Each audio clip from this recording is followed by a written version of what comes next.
Okay, before we get started with questions, Coach has a couple of opening remarks he'd like to make. I just want to say how proud I am of our students for raising $2.5 million with Dance Marathon.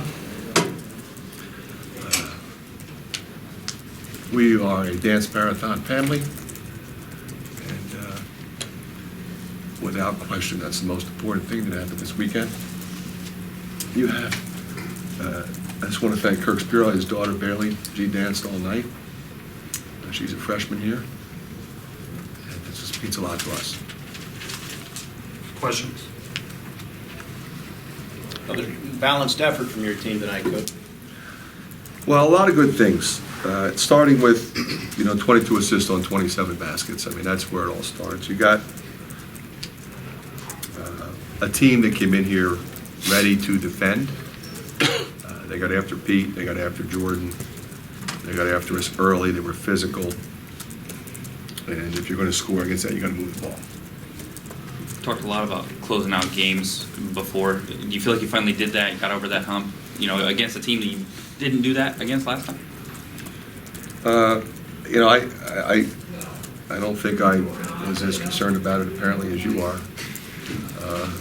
Felt pretty good about a lot of the things we did. It was unfortunate we didn't win that game up there, but what we did was we learned a lot. Our defense in that game was not good, start to finish.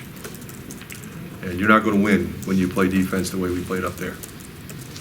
You got to give all the credit to Nebraska. They scored the ball up there because we didn't rotate. We didn't defend ball screens. We didn't defend in transition. We didn't recognize personnel. It was just a bad night defensively, and they capitalized every time. This time we were a lot better. Where do you feel like you got out of Peter tonight? I thought he was great. I am so proud of him. I mean, he's got 5 assists, 5 rebounds, made his free throws down the stretch. They're top blocking, they're chasing him everywhere.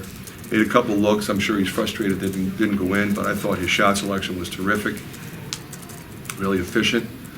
And when he's out there and teams pay the attention to him that they play, it opens things up for Jordan, for Brady, for Tyler Cook, for everybody else on our team. You outscored them by 18 from 3, and you talked about that on Friday. Just talk with Brady and Jordan the way they were shooting down. Well, it's all about ball movement and screening and recognition and how to get the ball to those guys, and just be locked in to, okay, who's hot, who are our shooters. You got to find Jordan. You got to find Brady. Brady was cooking. You got to get him the ball, and that's an unselfish group. Tim was in here and he mentioned that you guys finished them off. That in those crucial possessions late, you were able to get open looks and finish that off. What led to that? I think it was our bench play. I mean, we rotated a lot of people, 33 points off the bench. I know we had maybe pressure guys at that point. Our activity level was really good. The tough thing was we went small. Obviously, we went small for offensive reasons, and you're susceptible to offensive rebounding, especially against this team. Jacobson is a terrific offensive rebounder, so is Chamaga. Ed Morrow, one of the best in the league when he comes back. So you get one thing, you give up another, but I thought we got the ones we needed. Seemed like you guys did a good job helping on Webster and getting the ball out of his hands for the most part. Well, I mean, he torched us the last time. Yeah. He had Watson. Watson's a little banged up, obviously, but Webster's a handful. He just seems to have a knack to be able to get to the rim kind of anytime he wants. And we did a better job of walling him off. Now, again, you give up a couple screen rolls, you give up a couple rotations to the corner. Horn hit a 3. The one time McVay hit a 3. So it's 2 of the 3s we gave up. But the rest of our activity level at the three-point line was really good. Fran, it's back-to-back games for Brady with 5 assists, no turnovers. It seems like he's becoming maybe one of your most important players now. That's safe to say. I mean, he's smart, he's tough, he's cerebral. I mean, he can play any one of 3 spots. He knows exactly where to go, where to line up every time. And he's a much underrated defender. So I'm really proud of him. First 3-game win streak in conference play this year. What's clicking most when you reflect on the last 3 games? Ball movement, unselfish play offensively, and our defense has picked up. 3 games ago, Confidence might be the wrong word to use, but I'll use it anyway. How confident were you that, you guys would pop back as opposed to sliding? I felt really good about it.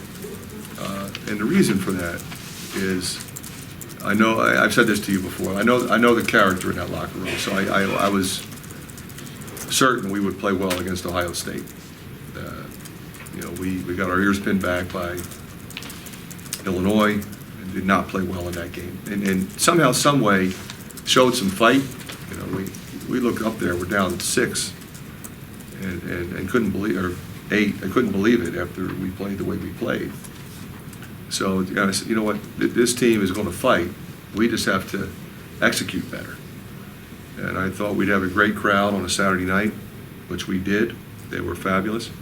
I thought we'd have a great crowd today, which we did. The key game, I think, in that stretch, Mike, was going to Rutgers, who obviously played really well against us here, and they played really well against Wisconsin in Madison Square Garden the Saturday before our game. And we just had to show that we had the maturity to go on the road and put a game together like we did that night. So all of those steps were big steps for us. Where did your team grow the most the previous 2 games without Peter, you think? I think just trusting everybody, trusting each other, moving the ball around, sharing the ball. We mixed up post scores, jump shots, penetration, getting to the free throw line. We mixed motion and continuity and set plays, which ultimately makes you harder to guard.